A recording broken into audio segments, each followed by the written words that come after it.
하나님 말씀 받으시겠습니다.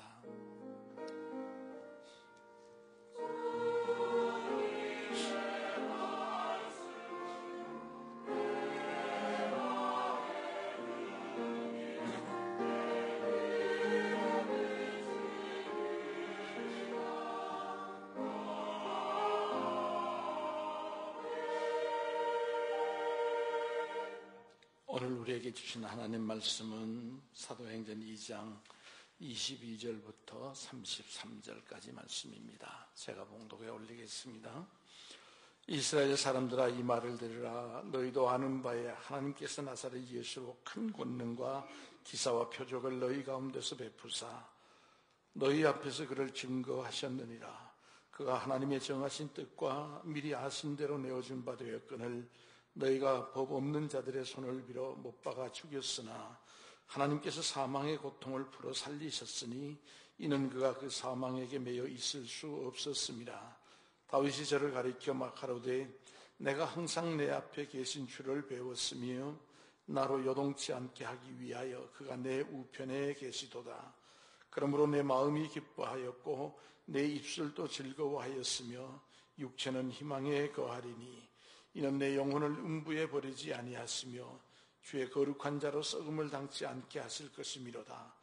주께서 생명의 길로 내게 보이셨으니 주의 앞에서 나로 기쁨이 충만하게 하시리로다 하였으니 형제들아, 내가 조상 다윗에 대하여 담대히 말할 수 있노니 다윗이 죽어 장사되어 그 묘가 오늘까지 우리 중에 있도다.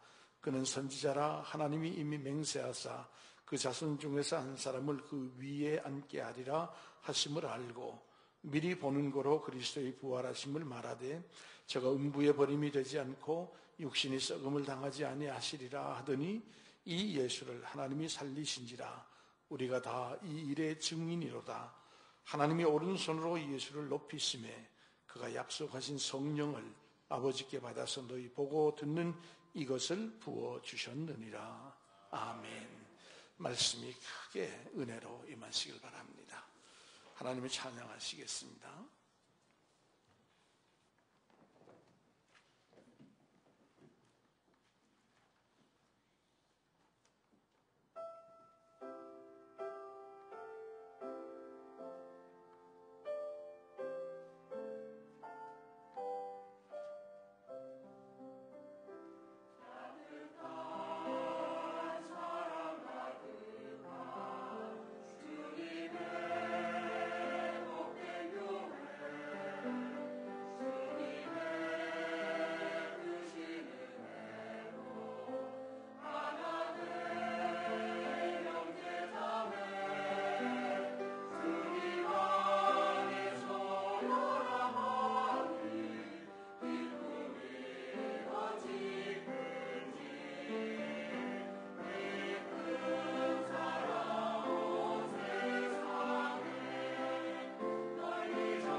아멘.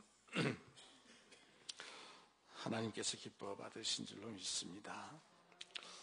이제 우리 목사님 그렇게 부르십시다. 호칭을 그렇게 불러주면 좋겠어요. 그냥 목사님 그러니까 다들 헷갈려서 안 되겠어요. 정석진 목사님은 우리 목사님, 권인현 목사는 원로 목사님 그렇게 부르세요. 어떤 목사님? 우리 목사님, 예, 정석진 목사님 박수로 받겠습니다.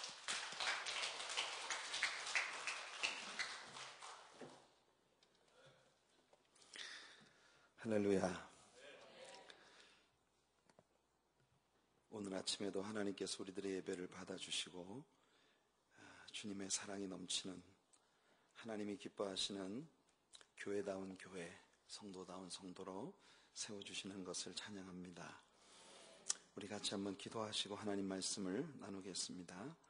하나님, 주님의 말씀을 펼칩니다. 성령님의 계시와 영감과 조명하심으로 우리 모두를 비추어 주셔서 하나님의 말씀 속에 담긴 귀한 진리들을 발견하게 하옵시고, 발견된 모든 진리를 우리의 삶에 그대로 적용해서 주님 원하시는 아름다운 교회, 생명력이 넘치는 교회, 그리고 예수님을 꼭 닮은 아름다운 성도들, 바로 그런 우리들의 공동체가 되도록 축복하여 주시옵소서.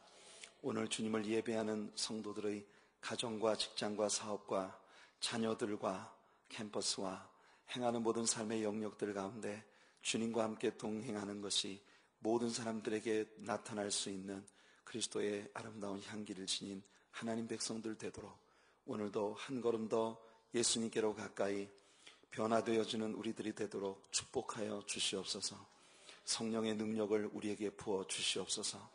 부족한 종 사용하여 주시옵시고, 하나님의 말씀을 통해 하나님의 귀한 양떼들이 하나님 진정한 주님의 은혜로 배부름을 얻고 만족을 얻는 축복된 이 예배가 되게 하옵소서.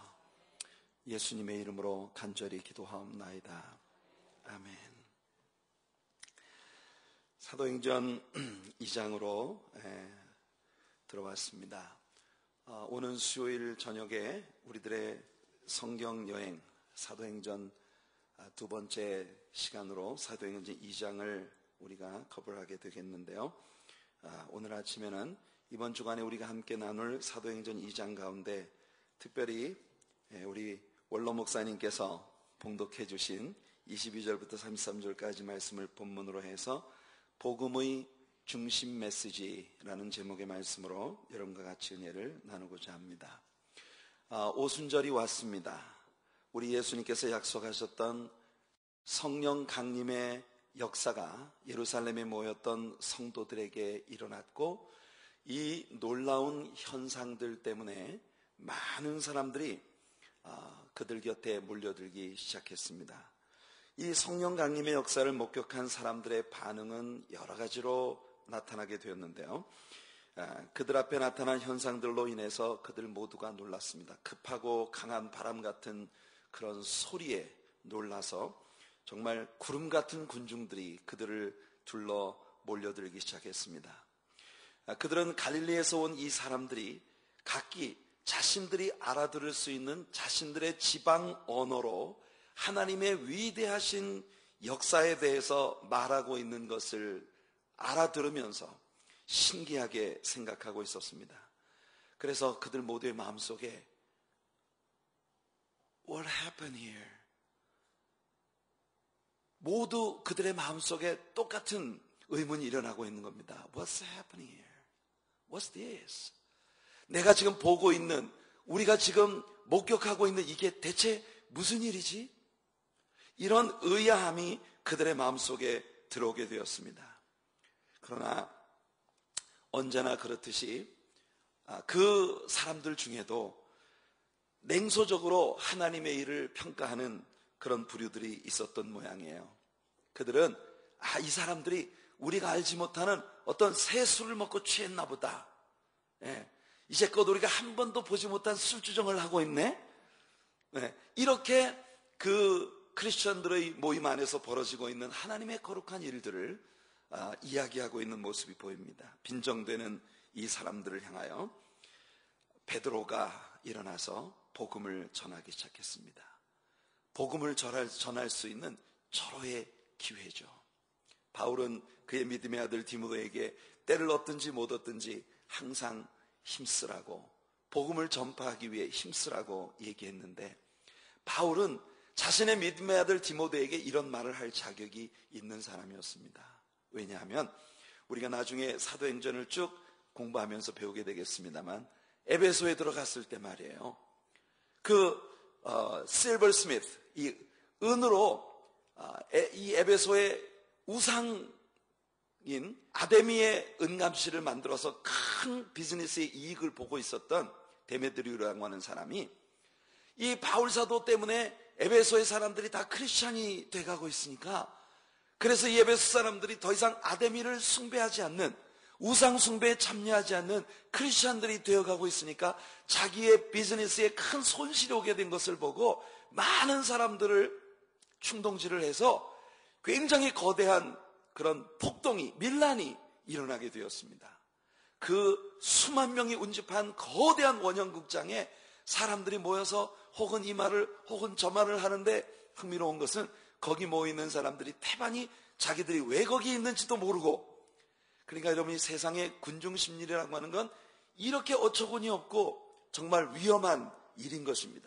많은 사람들이 모여서 남들이 막 떠들어 제끼니까 자기도 거기서 막 뭐라고 하는데, 지금 자기가 여기 왜 있는지, 내가 지금 뭔 소리를 하고 있는지 그런 것도 알지 못하면서 죽여라 살려라, 사람의 목숨을 놓고 이런 위험한 일들을 쏟아낼 수 있는 것이 군중심리라는 것이고, 사단은 교회 역사에 참으로 많은 때에 정말 거룩하고 아름다운 신앙 공동체 속에 이와 같은 군중심리들을 통해서 많은 사람들의 마음을 움직여서 하나님이 기뻐하지 않으시는 그런 일들을 하게 만든다는 거예요.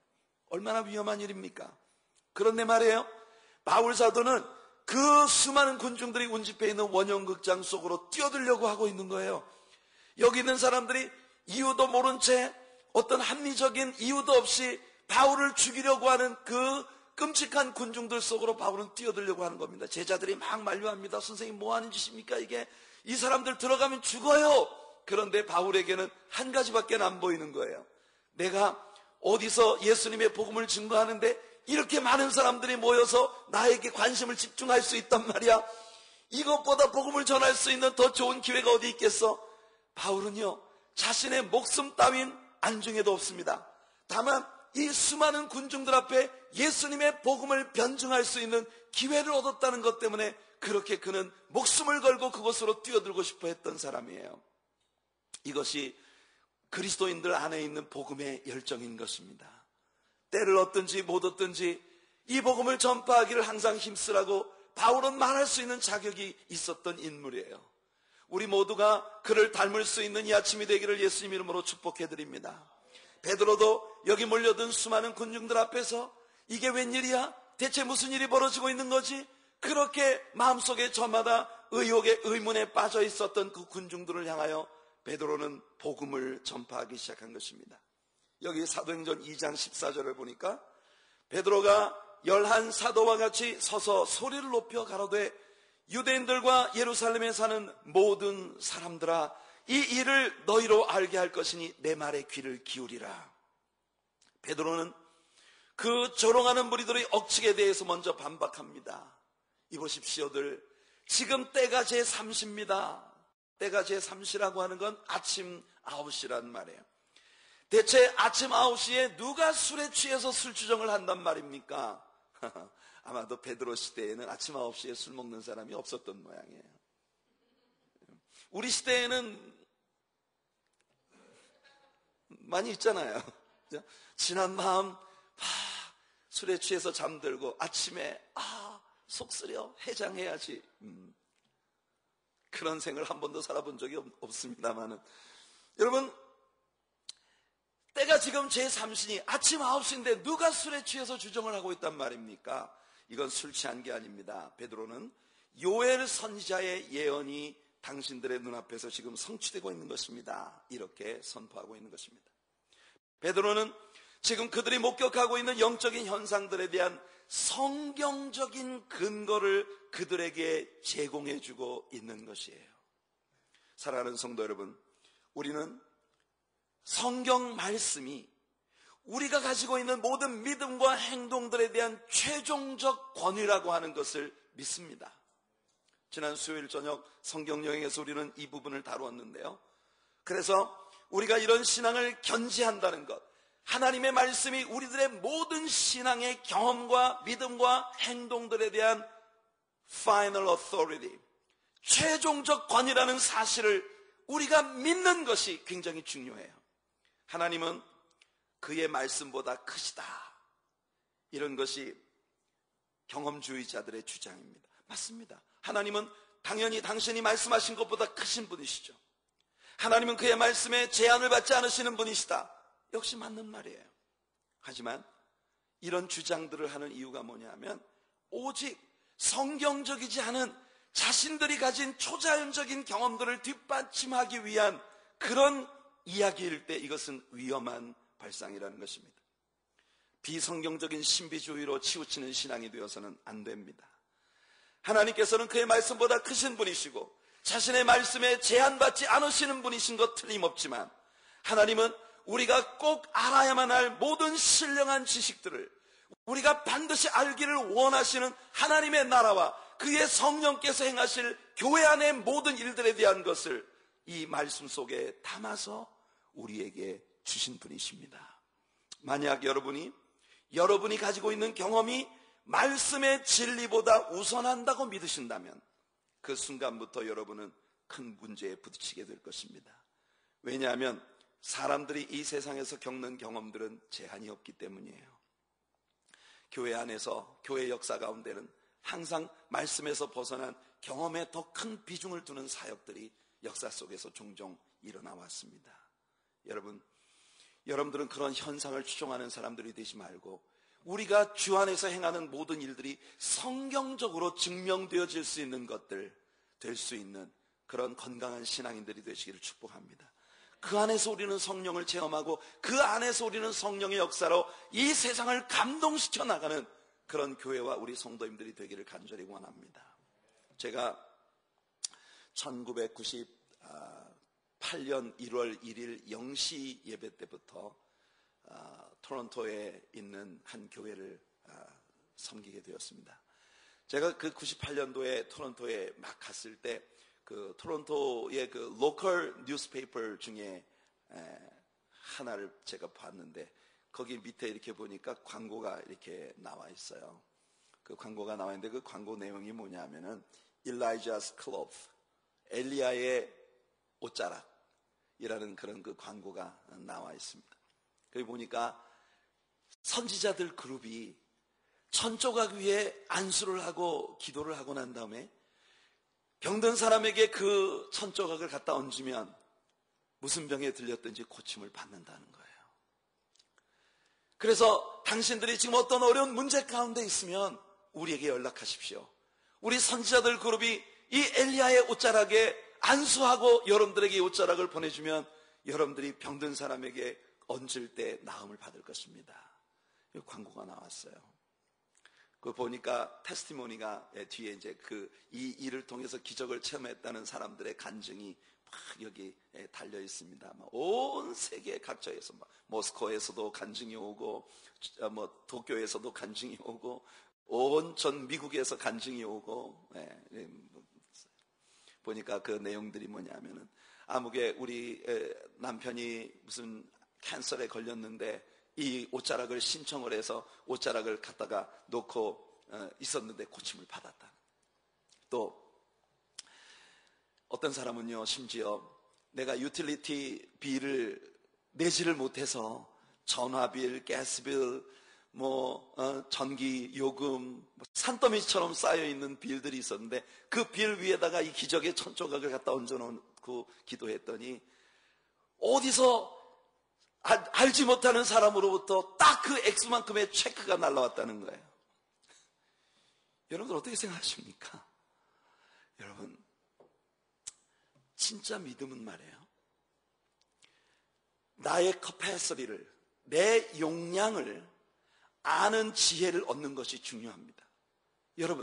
여러분이 감당할 수 있는 능력 이상으로 전화요금을 많이 나오게 쓰지 않으시는 게 크리스찬의 지혜입니다. 여러분이 감당할 수 없을 만큼의 그런 그 페이먼트를 만들지 않는 게 신자의 지혜예요. 그런데 그 어려운 올무에, 경제적인 올무에 빠진 것은 많은 때 우리의 실수 때문입니다. 내가 감당할 능력이 있는지 없는지를 계산하지 않고 마구 저질러 놓고 난 다음에 기적의 천조각으로 그 빌 위에 얹어놓고 기도했더니 그 페이먼트가 다 어디서 알 수 없는 체크로 날라왔다? 와우. 이것이 선교를 위해서 정말 니카라구아에 우리 원로 목사님께서 세우실 학교와 그곳에 들어오게 될 수많은 젊은 목회자들을 양육하는 일들을 위해 정말 서포트하고 싶은데 그 소원을 간절히 품고 주님 앞에 기도했더니 어디서 내가 생각지도 못했던 체크가 날라와서 내가 하나님 앞에 영광을 돌릴 수 있었다. 할렐루야. That's reasonable.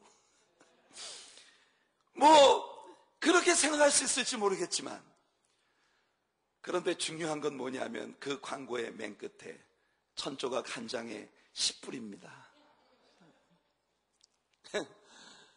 여러분, 이런 광고에 속아서 수많은 사람들이 거기에 체크를 보내고, 텔레비전 이벤젤리스트들이 굉장히 그 책임을 느껴야 되는 것이 뭐냐면, 많은 경우에 TV 이벤젤리스트들이 광고를 할 때 거기에 체크를 보내는 사람들이 뭐냐면은 별로 세상에 일도 많이 못하고 겨우 정부에서 연금 받아가지고 근근덕신 살아가고 있는 노인네들이 하루 종일 TV 앞에 앉아 있으니까 그 TV에 나오는 그런 광고를 보고는 거기다 체크를 보내는 사람이 그렇게 많다는 거예요.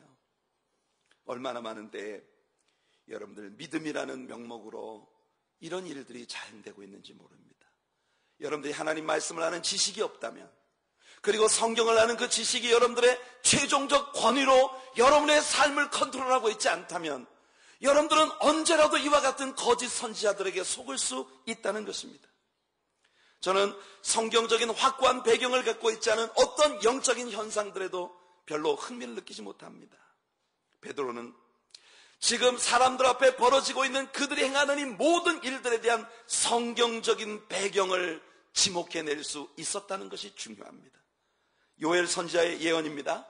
베드로는 그들이 행하는 이 모든 일들이 모두 요엘 선지자의 예언의 말씀, 즉 성경의 근거를 가지고 있는 것을 밝히고 있는 거예요. 우리들도 우리가 왜 이 일을 하는지, 우리가 왜 이렇게 성장하는지, 우리가 왜 이렇게 주님을 사랑할 수밖에 없는지, 그리스도 안에서 신앙으로 행하는 우리들의 모든 삶에 대하여 이렇게 세상 모든 사람들에게 이것이 어떤 성경적 근거를 가지고 있는지를 말할 수 있기를 원합니다.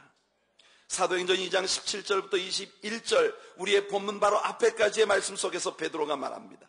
하나님이 가라사대 말세 내가 내 영으로 모든 육체에게 부어주리니 너희의 자녀들은 예언할 것이요 너희의 젊은이들은 환상을 보고 너희의 늙은이들은 꿈을 꾸리라. 그때 내가 내 영으로 내 남종과 여종들에게 부어주리니 저희가 예언할 것이요 또 내가 위로 하늘에서는 기사와 아래로 땅에서는 징조를 베풀리니 곧 피와 불과 연기로다. 주의 크고 영화로운 날이 이르기 전에 해가 변하여 어두워지고 달이 변하여 피가 되리라. 누구든지 주의 이름을 부르는 자는 구원을 얻으리라 하였느니라.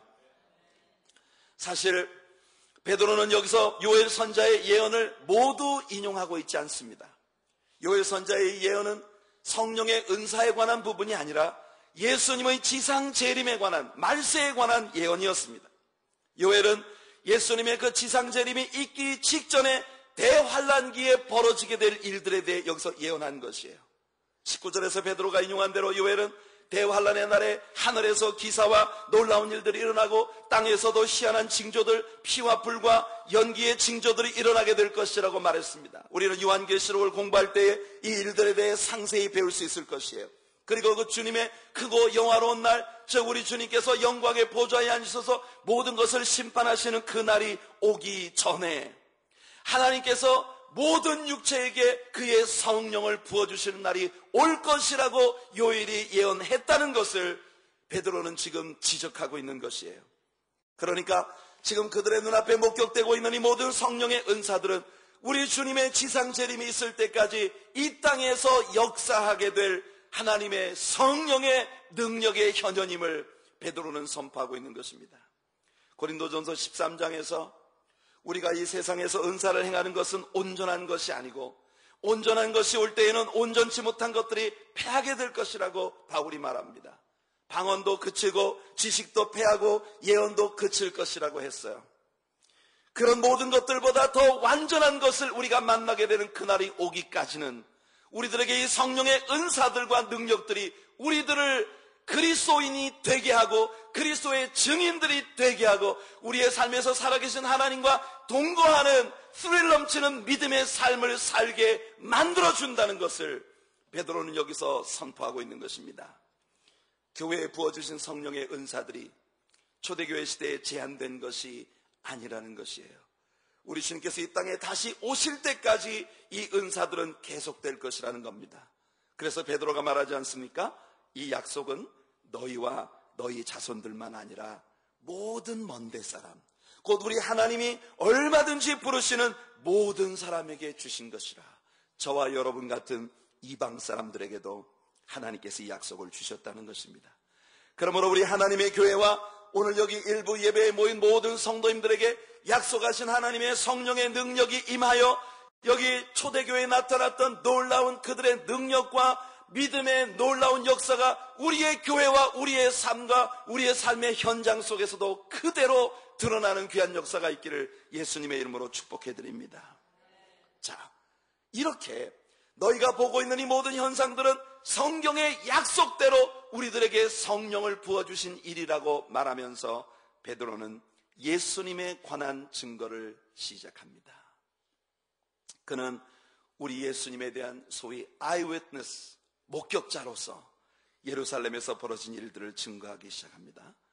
베드로의 설교 속에서 베드로는 예수 그리스도에 대한 7가지 사항을 이야기했습니다. 첫째로 베드로는 그 예수가 바로 나사렛 예수로 일컬어주셨던 그분이셨다는 것을 이야기합니다. 당시에 예수라는 이름을 가진 사람들은 굉장히 많이 있었어요. 아마도 마을마다 같은 이름의 사람들이 꽤 여럿 있었을 것입니다. 우리나라에 옛날 어렸을 때 초등학교 1학년 교과서에 보면은 영희야 영희야 나와서 놀자, 철수야 나와서 같이 놀자, 뭐 이런 영희, 철수 이런 이름들은 우리 한국에 굉장히 흔한 이름들이었어요. 그렇죠? 우리 교회에 영희 씨, 철수 씨가 계신지 모르겠습니다만은 굉장히 이런 이름들은 흔한 이름이에요.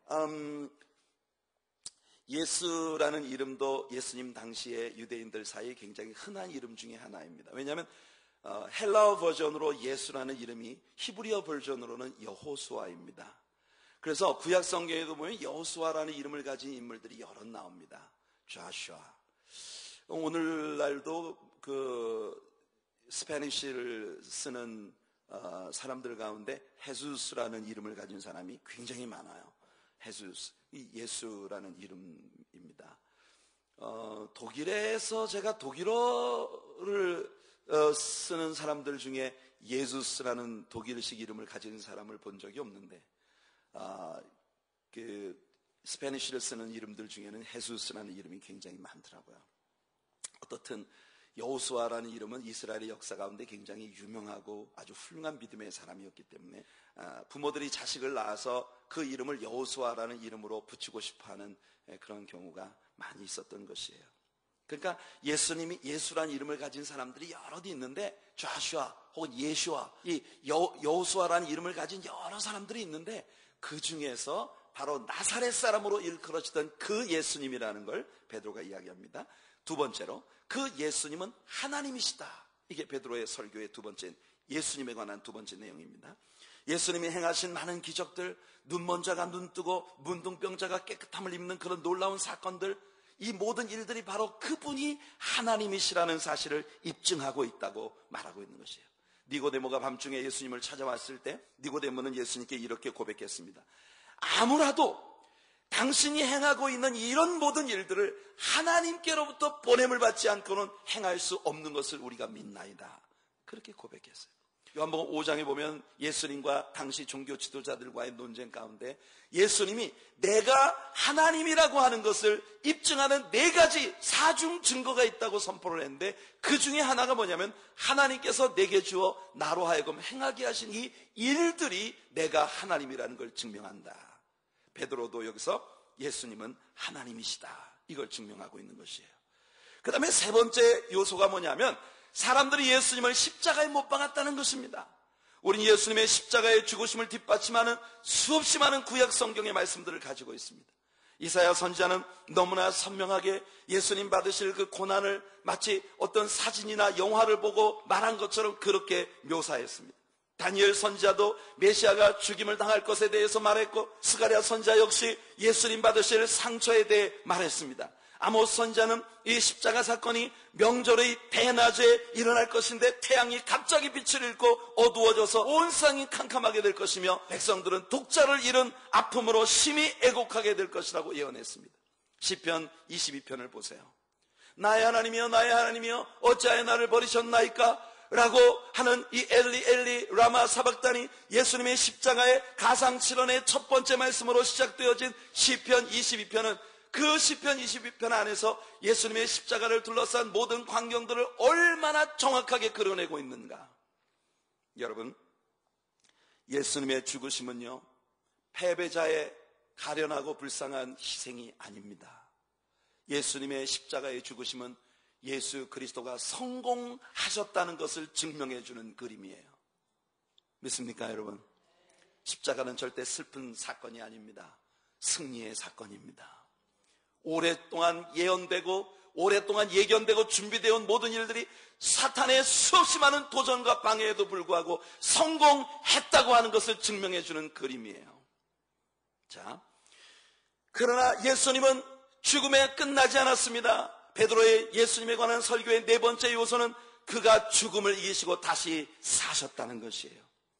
예수님에 관한 이 모든 일들이 복음이며 그 복음의 가장 중심부에 부활에 관한 메시지가 들어있었습니다. 그러니까 예수님에 관한 7가지 사항을 베드로가 이야기했는데 7가지 중에 네 번째가 예수님이 죽음을 이기시고 다시 사셨다는 것이에요.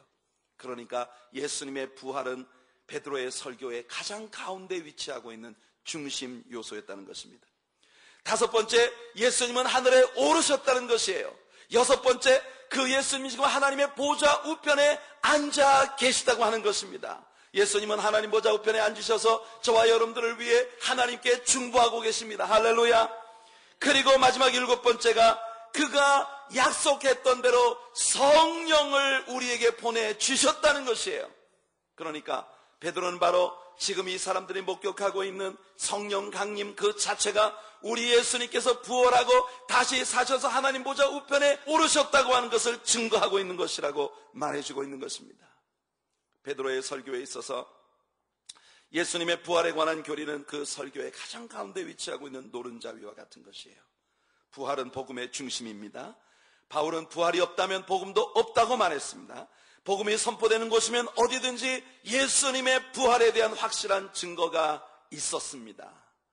여러분, 여러분의 삶에도 예수님이 지금 살아계신 리얼리티라고 하는 것이 언제나 증명되어지는 삶이 되기를 축복합니다. 예수님이 과거에는 살아계셨는데 성경 속에는 예수님이 살아계신 수많은 흔적들이 있었는데 그 예수님이 지금 우리 크리스찬들의 삶에서는 뭘 하고 계시는지 도저히 볼 수가 없다면 이것은 너무 슬픈 일이에요. 여전히 그 예수님께서 여러분의 가정에 살아계시길 바라며 여러분들의 자라나는 모든 자녀들, 여러분들이 양육하는 모든 식구들이 그 예수 그리스도의 빛 안에서 그리스도를 닮아가는 아름다운 모습으로 변모되어가는 크리스천의 가정이 되기를 축복합니다. 아침에 여러분들의 비즈니스의 문을 열며 저녁에 비즈니스의 문을 닫을 때까지 여러분들이 그 안에 생각하고 있는 모든 일들이 생명의 주가 되시는 살아계신 예수님과 교제하는 자리가 되길 바라고 그분의 영광을 드러내기 위한 그런 축복의 현장이 되기를 소원합니다. 하나님께서 그를 사망의 고통에서 풀어주셨으니 이는 그가 고통에 매여 있을 수 없었습니다. 하나님의 수많은 약속들이 있었습니다. 하나님의 말씀은 영원히 서리라고 했고 그 말씀대로 되었습니다. 그것이 예수 그리스도의 부활이 우리에게 보여주는 증거죠. 베드로는 사망의 고통에 대해 말했습니다. 사망의 줄로 예수님을 결박할 수 없었다는 것입니다. 하나님께서 사망의 줄을 풀어버리신 것입니다. 그것이 예수 그리스도의 부활의 의미입니다. 예수님을 무덤에 가둘 수 없었습니다. 그는 사망에 매여 있을 수 없었습니다. 이 사실이 우리들에게 무엇을 보여주느냐? 바로 예수 그리스도를 믿는 저와 여러분들에게 바로 예수 그리스도의 부활의 사실은 사망의 모든 결박을 풀어서 우리 모두를 그것으로부터 자유하게 하셨다고 하는 놀라운 역사인 것입니다. 여러분, 베드로는 그들에게 이 예수 그리스도의 부활의 영적인 기초에 대해 선포하기 시작합니다. 베드로는 먼저 시편 16편을 인용합니다. 시편 16편 8절로 11절의 말씀을 베드로가 인용하고 있어요. 내가 여호와를 항상 내 앞에 모시며 그가 내 우편에 계심으로 내가 요동치 아니하리로다. 이러므로 내 마음이 기쁘고 내 영광도 즐거워하며 내 육체도 안전히 거하리니 이는 내 영혼을 음부에 버리지 아니하시며 주의 거룩한 자로 썩지 않게 하실 것임이니이다. 주께서 생명의 길로 내게 보이시리니 주의 앞에는 기쁨이 충만하고 주의 우편에는 영원한 즐거움이 있나이다. 베드로는 이 구절에 대한 강의 설교를 제공해주고 있는 것이에요.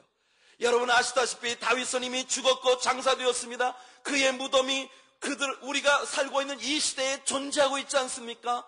베드로는 말하고 있는 것입니다. 그러니 다윗이 이 시편 16편에서 이야기하고 있는 주의 의로운 자를 썩지 않게 하시리라고 한 건 다윗 자신을 두고 한 말은 절대 아닙니다.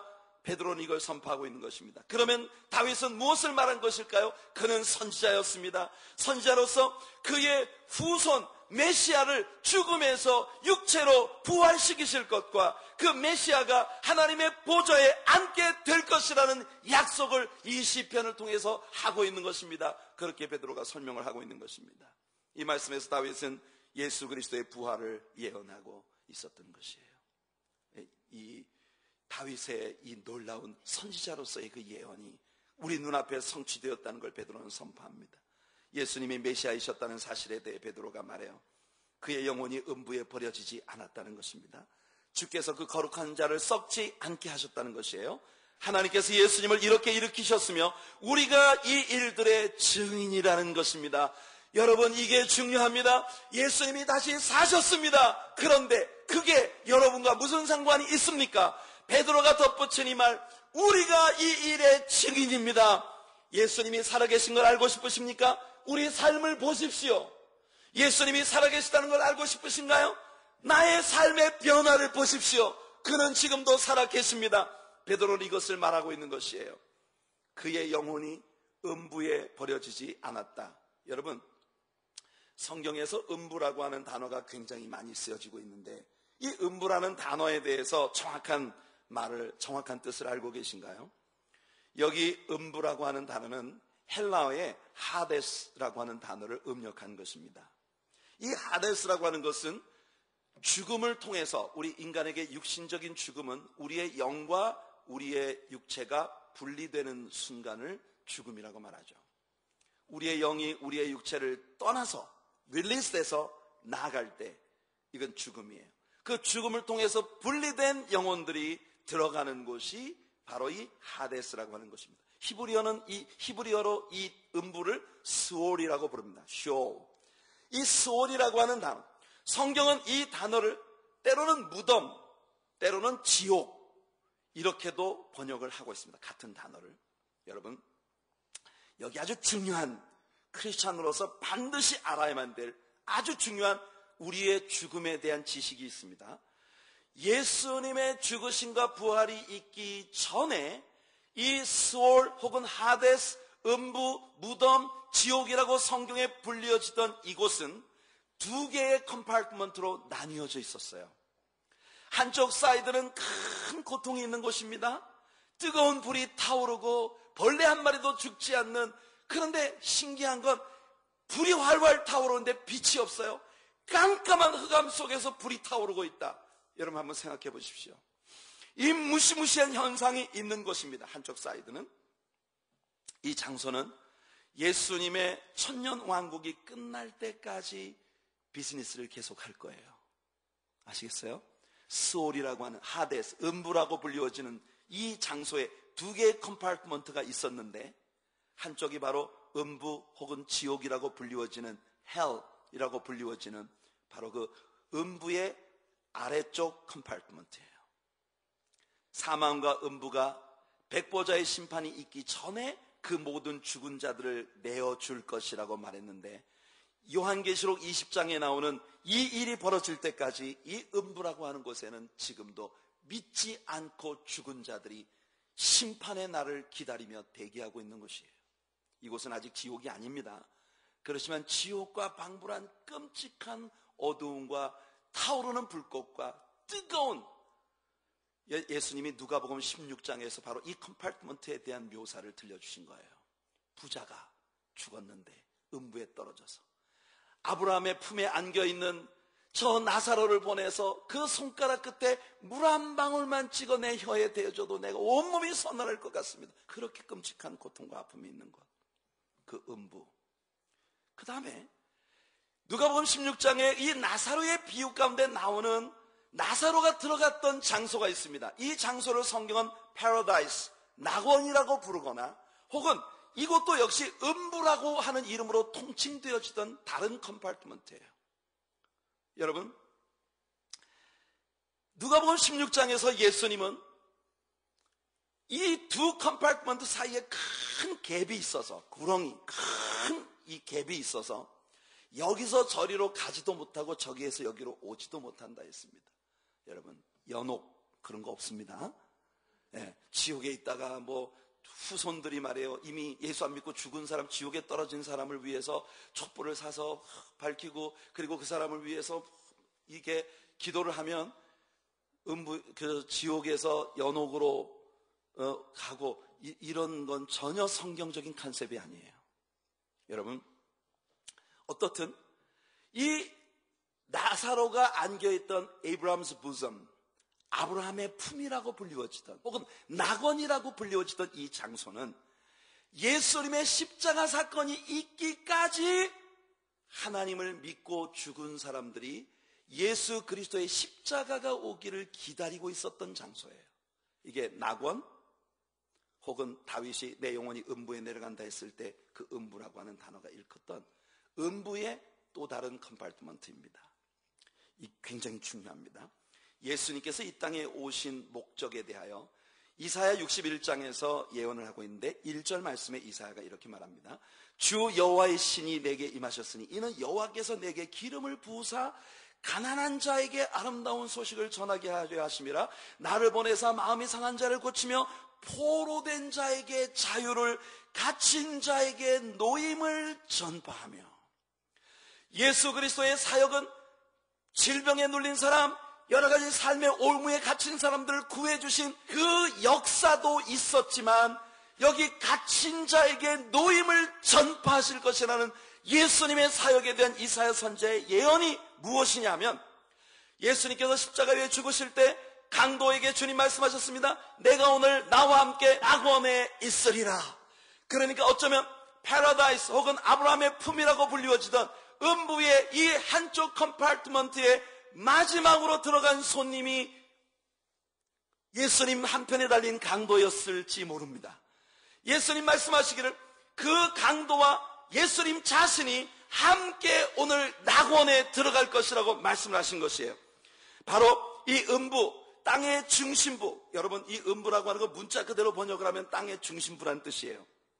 마태복음 12장 38절로 40절에 그때 서기관과 바리새인 중 몇 사람이 말하되 선생님이여 우리에게 표적 보여주시기를 원하나이다. 예수께서 대답하여 가라사대 악하고 음란한 세대가 표적을 구하나 선지자 요나의 표적밖에는 보일 표적이 없느니라. 요나가 밤낮 사흘을 물고기 뱃속에 있었던 것 같이 인자도 밤낮 사흘을 땅 속에 있으리라.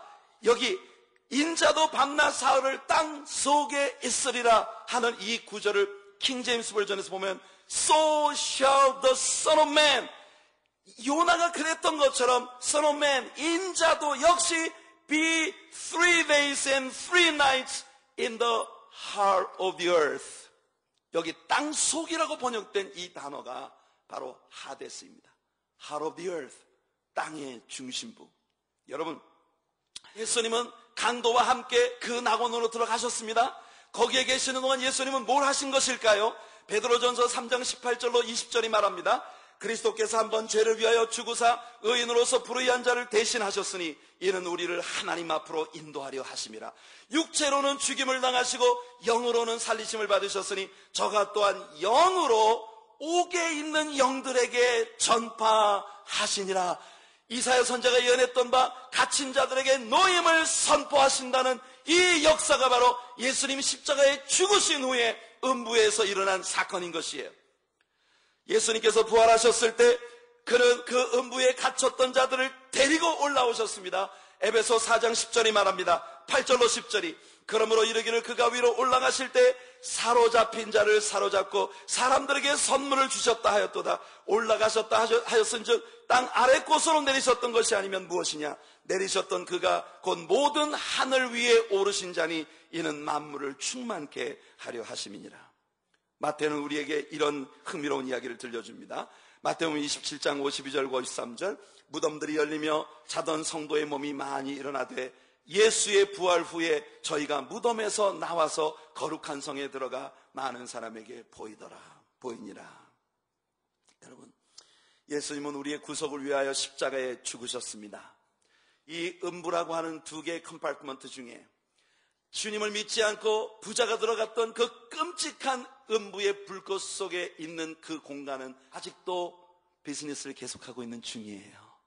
하지만 예수님의 십자가와 그의 부활과 함께 다른 쪽 컴파트먼트, 낙원 혹은 아브라함의 품이라고 불리워지던 그 공간은 이제 완전히 엠티드 됐습니다.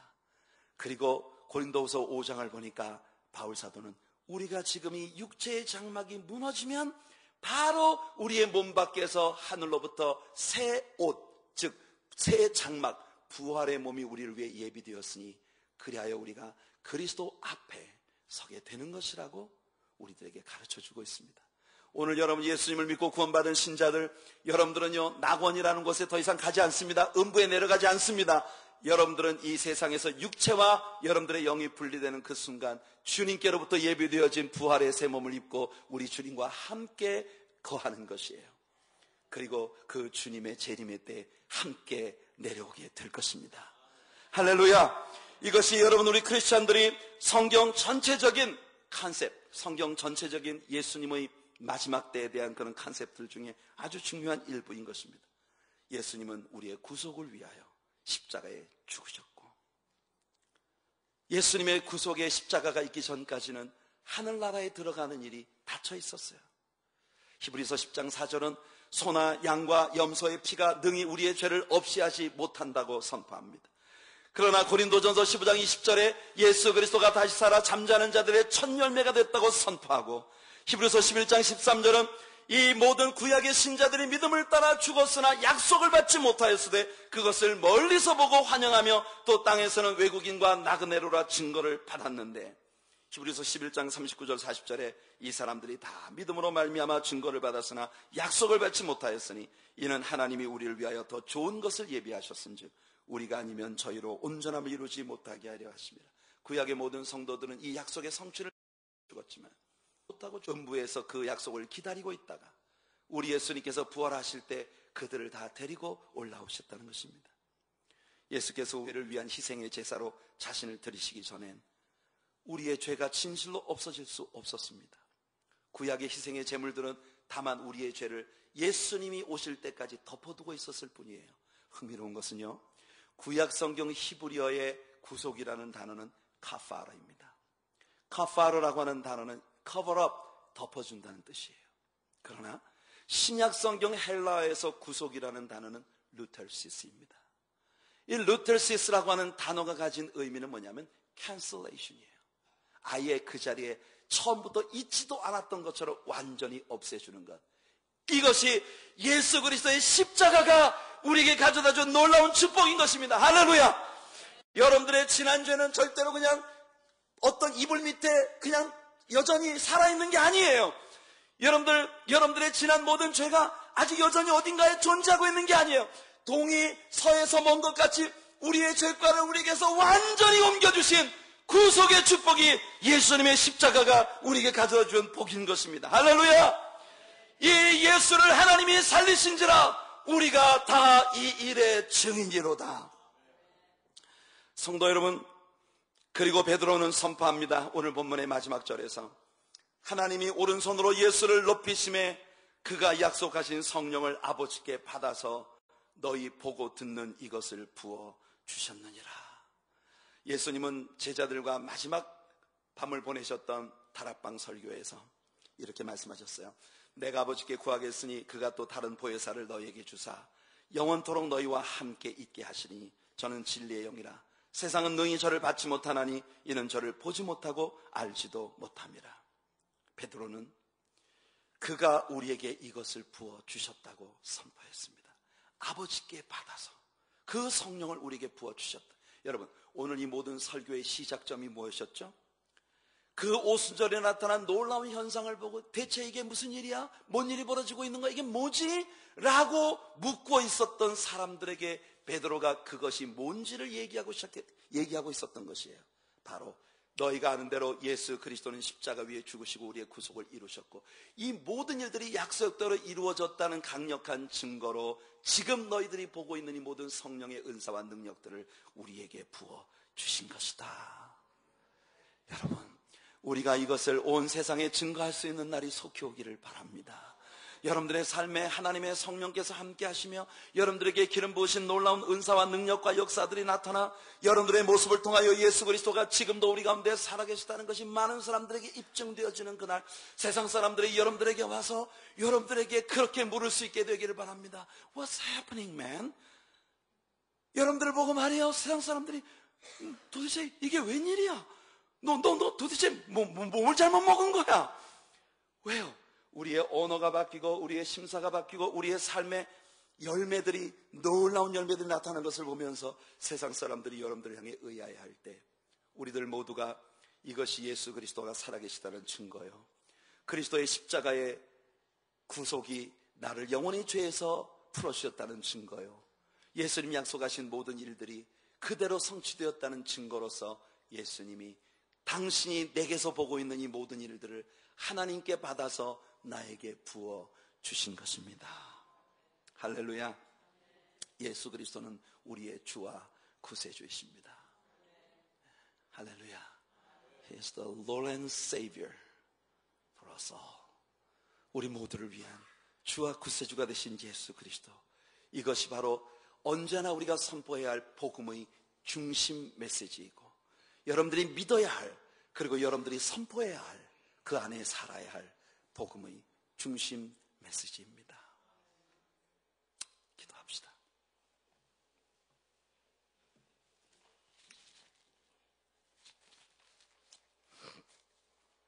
살아계신 우리 주님, 약속대로 오순절이 이르고 예수님이 약속하신 그대로 성령 부어주심의 놀라운 역사가 교회에 나타났을 때 그들을 바라보는 수많은 군중들이 의아해하며 대체 무슨 일이 벌어진 것이지? 이게 무슨 일이지? 그렇게 묻고 있었던 군중들에게 우리가 행하는 이 일, 우리가 경험하는 이 일, 우리 안에서 벌어지고 있는 이 모든 일들이 성경적으로 이러한 근거를 가지고 있는 것임을 선포할 수 있었던 베드로, 그 속에서 예수 그리스도의 십자가의 구속의 사역이 성공했고 그 증거로서 예수님이 지금도 하나님 보좌 우편에 살아계셔 당신이 보고 있는 이 모든 것을 우리에게 부어주셨습니다. 이렇게 선포할 수 있었던 베드로와 같은 초대교회 신자들과 같은 그런 삶이 우리 하나님의 교회에 모든 성도님들의 가정과 직장과 사업과 행하는 모든 일들 안에서, 자녀들 안에서 이루어질 수 있게 도와주시옵소서. 예수님의 복음의 중심 메시지, 그의 구속의 죽으심과 부활과 성령 부어주심에 대한 아름다운 역사가 때를 얻든지 못 얻든지 우리를 통해 항상 선포될 수 있는 그런 은혜가 있게 하여 주시옵소서. 예수님의 이름으로 간절히 기도하옵나이다.